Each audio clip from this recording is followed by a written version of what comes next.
High বন্ধুরা, শুভ সন্ধ্যা। তো আজ ছিল উল্টো রথ। আমরা চলে গেছিলাম আমাদের ইস্কনে মন্দিরে, চাত্রা মসলন্দপুর চাত্রা ইস্কন মন্দিরে। তা দেখো, আমরা রথের ভিতরে মন্দিরের ভিতরে ঢুকে গেছিলাম। এটা হচ্ছে গুন্ডিজা মন্দির, খুব সুন্দর সাজিয়েছে, দেখেছো নিশ্চয়ই। এখান থেকে আমরা প্রসাদ আনতে চলে গেছিলাম। তারপর দেখো, ছোট ছোট করে ক্লিপ নিয়েছিলাম।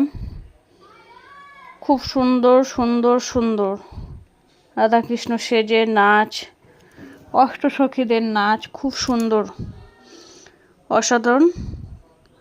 তারপর আমরা তো রথের দড়িও টেনে নিয়েছিলাম। খুব ভিড়, খুব প্রচণ্ড ভিড়, এত ভিড় হয়েছে বলতে পারবো না। আমরা প্রসাদ নিয়ে নিয়েছিলাম, খিচুড়ি প্রসাদ দিয়ে দিয়েছিল, আমরা নিয়ে নিয়েছিলাম ওখান থেকে প্রসাদ খেয়ে। তারপর আমরা একটু মেলা ঘুরছিলাম। এখানে দেখো, দোকান টোকান দিয়েছে পাশে, এটা মন্দিরের ভিতরেই। ওখান থেকে পাঁপড়, ঘুগনি, ফুচকা, তো আমার মেয়ে পাঁপড় নিয়ে নিয়েছিল মন্দিরের ভিতর দিয়ে, আমাকে একটু খাইয়েও দিচ্ছে।